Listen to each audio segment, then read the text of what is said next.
Exodus chapter 16. The whole Israelite community set out from Elim and came to the desert of Sin, which is between Elim and Sinai, on the 15th day of the second month after they had come out of Egypt. In the desert the whole community grumbled against Moses and Aaron. The Israelites said to them, "If only we had died by the Lord's hand in Egypt. There we sat around pots of meat and ate all the food we wanted, but you have brought us out into this desert to starve this entire assembly to death." Then the Lord said to Moses, "I will rain down bread from heaven for you. The people are to go out each day and gather enough for that day. In this way I will test them and see whether they will follow my instructions. On the sixth day they are to prepare what they bring in, and that is to be twice as much as they gather on the other days." So Moses and Aaron said to all the Israelites, "In the evening you will know that it was the Lord who brought you out of Egypt, and in the morning you will see the glory of the Lord, because he has heard your grumbling against him. Who are we, that you should grumble against us?" Moses also said, "You will know that it was the Lord when he gives you meat to eat in the evening and all the bread you want in the morning, because he has heard your grumbling against him. Who are we? You are not grumbling against us, but against the Lord."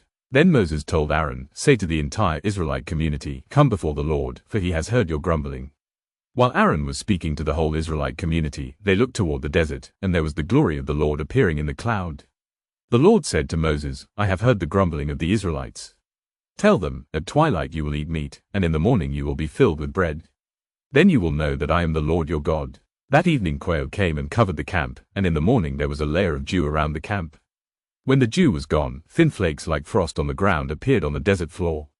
When the Israelites saw it, they said to each other, "What is it?" For they did not know what it was. Moses said to them, "It is the bread the Lord has given you to eat. This is what the Lord has commanded. Everyone is to gather as much as they need.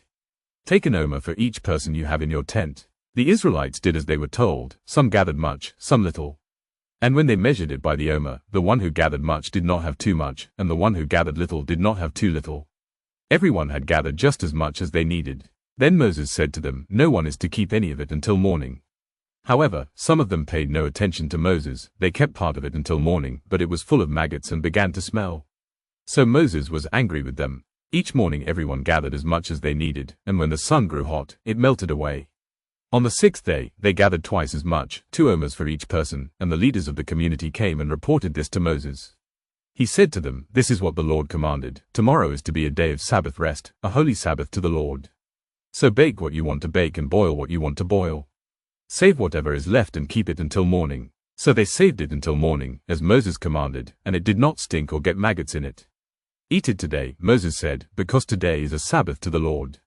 You will not find any of it on the ground today. 6 days you are to gather it, but on the seventh day, the Sabbath, there will not be any."